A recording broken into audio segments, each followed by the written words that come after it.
उनके पूरे शरीर पर कीड़े लग चुके हैं, मतलब कि कई दिनों से उनकी लाश वहाँ पर पड़ी होगी। ठीक है, उसको ज़बरदस्ती जुआ खिलवा रहे थे और घर नहीं आने दे रहे थे, तो वो बोला मैं घर जाऊँगा। लड़ाई झगड़ा हुआ थोड़ा बहुत, वो लड़के बुला लिया, जो दूसरा व्यक्ति था वो लड़के बुलाए, 3-4 लड़के आके उसको मिलके बहुत मारे।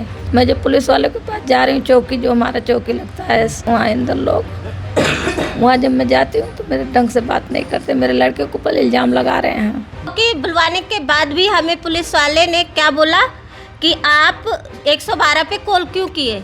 हम अपने लेवल पे ढूंढ रहे थे ना। जिससे लड़ाई हुई हम नाम बता रहे हैं, लेकिन हमारा नाम वो नहीं लिख रहे हैं। वो कह रहे तुम्हारे कहने से थोड़ी ना उठा लूँगा। 2-3 थे जिनसे लड़ाई हुई थी, आदिल, मुस्तकीम और अल्ताब और तबरेज। ये सब नाम आप उनके ले रही हैं जिन पर आपको शक है? मेरे दिल से पूछो, हमारे में औरतें शमशान घाट में नहीं जाती हैं, लेकिन मैंने गई, मैंने आग दिया अपने बच्चे को। नमस्कार दर्शकों, आप देख रहे हैं झलको दिल्ली। राजधानी में क्राइम का स्तर कितना तेज़ी से बढ़ रहा है, अभी हम आपको इस वीडियो में बताएंगे। दरअसल आए दिन ऐसे हादसे होते रहते हैं, चाहे वो नशे के ऊपर बात करें, जुए के अड्डे को लेकर, या फिर आजकल यहाँ पे इतना आम हो गया है कभी भी कोई भी किसी को मौत के घाट उतार देता है। कब हुआ था ये और कब वो घर से निकले थे, जैसा कि आप बता रही थी 13 तारीख को? शुरू से बताइए क्या कुछ हुआ था। 13 नवंबर को मेरे से कह कर निकला, मम्मी मैं काम ढूंढने जा रहा हूँ, और गया है। वहाँ क्या हुआ, जुए के अड्डे पर लड़ाई झगड़ा कुछ हुआ है, जुआ हुआ खिलवा रहे थे इसको, 10,000 शराब पिलाने के चक्कर में लगे थे सर। लेकिन जुआ खेला कि नहीं खेला मुझे पक्का पता नहीं है। और जो आदमी पर जो अभी हमला किया उसके ऊपर 2 बार और उसको मार चुके हैं। जुआ खेलने कहाँ गए थे वो? Syndicate house Gupta complex Inder लोग। हाँ जी। वहाँ 3-4 लोग उसके ऊपर एक से लड़ाई होती है, तो जिससे लड़ाई हुई है मेरा लड़का पैसा जीत गया था, उसी चक्कर में लड़ाई होने लगी। ठीक है, उसको ज़बरदस्ती जुआ खिलवा रहे थे और घर नहीं आने दे रहे थे, तो वो बोला मैं घर जाऊंगा। लड़ाई झगड़ा हुआ थोड़ा बहुत, वो लड़के बुला लिया, जो दूसरा व्यक्ति था वो लड़के बुलाए, 3-4 लड़के आके उसको मिलके बहुत मारे सर। वो उस दिन से घर पे नहीं आया। मैंने मतलब 13 तारीख को जब वो घर से निकले, हाँ, उसके बाद वो घर नहीं आए सर। जी, घर नहीं आए। मैं 14 को इंतज़ार करी कि कहीं गया होगा, आ जाएगा। मैं 15 को उसको ढूंढने लगी।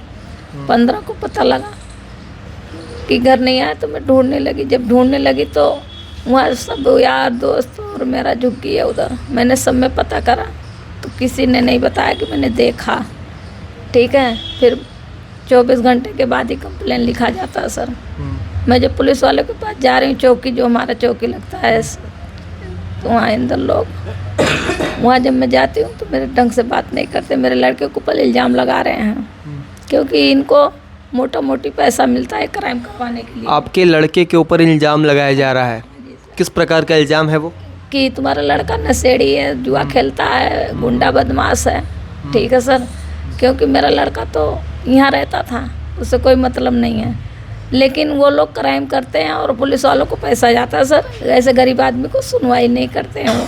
मैं और मेरी बेटी ढूंढ रही, मेरे पीछे कोई सी आदमी का हाथ नहीं है, मेरा आदमी भी मेरे साथ नहीं रहता। हम माँ बेटे और 3 परिवार हम रहते थे सर। कॉल करने के बाद उन्होंने कंप्लेन लिखा। सुबह हम गए थे तो उन्होंने खाली फ़ोटो पे वो उसका नाम लिख लिया था और मम्मी का नंबर लिख लिया था। उसके बाद हमें भेज दिए। हम बोले आप नहीं लिखोगे तो हम ऊपर जाएंगे। तो केस नहीं लिखा, FIR की कॉपी भी नहीं दी आपको? उस टाइम पे कुछ भी नहीं लिखा, बस फोटो के पीछे उसका नाम लिख लिया, मम्मी का नंबर, उसके ऊपर इल्ज़ाम डाल रहे थे, उल्टा सीधा बोल रहे थे।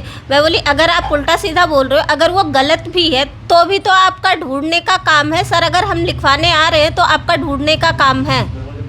कह रहे यही काम हमारा रह गया, हम यही करेंगे। मैं बोली सर आप नहीं सुनोगे तो हम ऊपर जाएंगे। कह रहे कहाँ जाओगे? मैं बोली सराय रोला जाएंगे। कह रहे सराय रोला जाने का कोई मतलब ही नहीं बनता है आपका, आप क्यों जाओगे? सराय रोला जाने के लिए हमें मना कर दिया। फिर हम मोती नगर गए।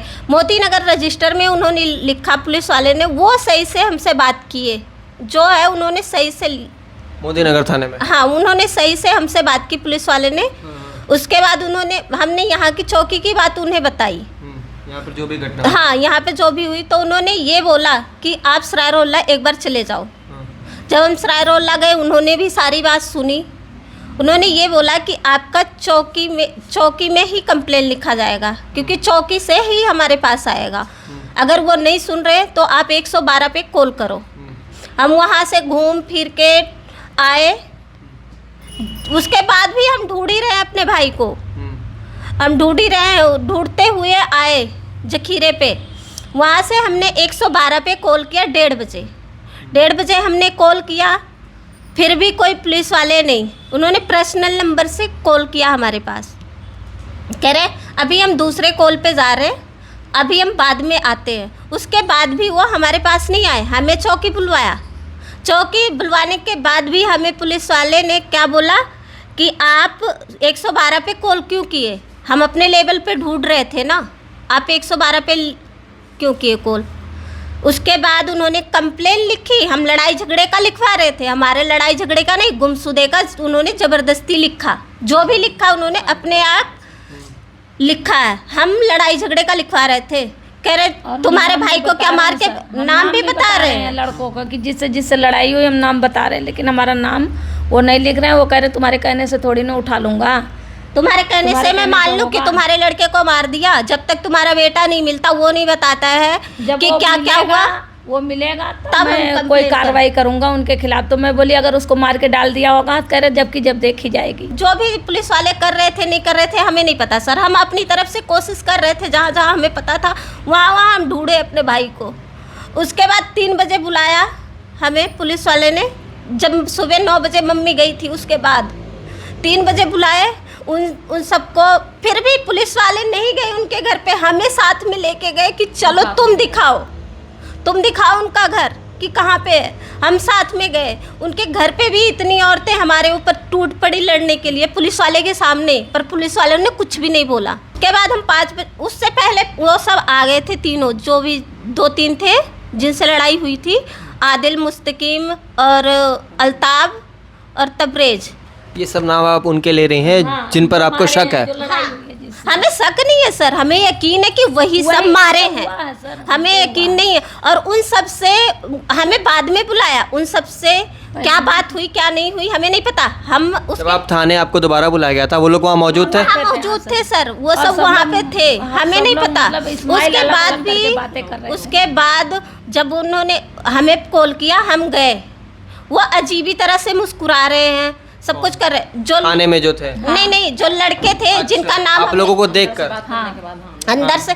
उसके बाद भी पुलिस वाले ने उन सब से जो हमारे सामने, पता नहीं दिखावे के लिए कि किस चीज़ के लिए, वो हमारे सामने भी अलग कमरे में ले जाके उनसे बात किए। अफसाना नाम की लड़की है सर, वही देखी है, वही। हाँ, हमारे दामाद को वही पता सर। हो सकता है किसी ने भेजा हो, क्योंकि वो हम तो इतने दिनों से 12-13 दिन से ढूंढ रहे हैं, 12-13 दिन से हम ढूंढ रहे हैं। और सब लोग ये कह रहे हैं कि वो गांव से आई है, वो लड़की गांव से आई हुई है, जो अफसाना है वो गांव से आई और सीधा वहीं पे पहुंच गई। तो हमें क्या पता, हो सकता है कि किसी ने भेजा हो, हमें तो नहीं पता है ना। हो सकता है किसी ने भेजा हो, क्योंकि इतने दिनों से हम ढूंढ रहे थे, हमें तो नहीं मिला वो। फिर भी पुलिस वाले ना, जब बॉडी मिली थी तो वो अजीब तरह से ऐसे मुस्कुरा रहे हैं। जब हम लोग उनसे बोलने लग गए कि अब तो मिल गया ना, जब हम अपने भाई के पास जा रहे हैं तो हमें रोक रहे हैं, रोक रहे हैं। बोल रहे थे, ये बोली कि अब मिल गया बॉडी। देखिए वो तो मैंने बोला, देखिए बात ये है कि उन्होंने आपको इसलिए रोका क्योंकि जब बॉडी मिलती है ना और उनका मर्डर किया गया है, तो फिर किसी को भी छूने नहीं दिया जाता है। पहले इन्वेस्टिगेशन होती है, उसके बाद। हाँ बिल्कुल, दूर से आप देख सकते हैं, आप बॉडी छू नहीं सकती। खैर ये चलिए, ये तो आपका अपना स्वभाव है और आप उनकी बहन है, तो आपको बिल्कुल उनके पास जाने का मन किया होगा। लेकिन इसके बाद पुलिस वाले ने क्या कहा, इसके बाद भी बदतमीजी से बात की, बॉडी मिलने के बाद मुस्कुरा रहे थे पुलिस वाले, सर बातें कर रहे थे। ये बोली, हम लोग बोले कि अब तो बॉडी मिल गई, हम आगे इन्वेस्टिगेट तो बोले अभी बॉडी मिल गई, आप क्या करोगे? अब तो उठाओ, अब तो उठाओ, जिसका नाम लिखवाई हूँ, अब तो बॉडी मिल गई, इसी का इंतजार था आपको। तो बोले कि हम अपना काम खुद कर रहे हैं। हंस रहे थे पुलिस वाले। मेरे बहन के लड़के से लड़ाई भी हुई पुलिस वाले से, लेकिन अभी कुछ नहीं, हमें कोई सपोर्ट नहीं मिल रहा सर। पुलिस वाले भाग जो हमारा लड़का है, बोले कि आपके माँ बहन के ऐसे हो जाए लड़का, तब क्या करोगे? ऐसे इस्तेमाल करोगे? हाँ, ऐसे हंसोगे। वो लड़का बोला, लेकिन कोनो फर्क नहीं बा। अभी कोई मुझे सर उनसे कोई मदद नहीं मिल रही है हमें सरकार से।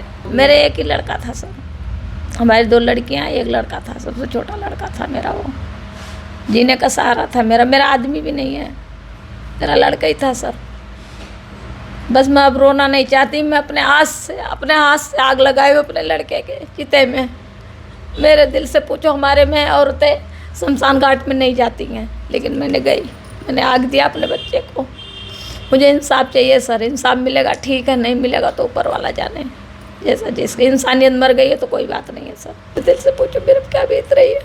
मैं 15 दिन से परेशान हूँ।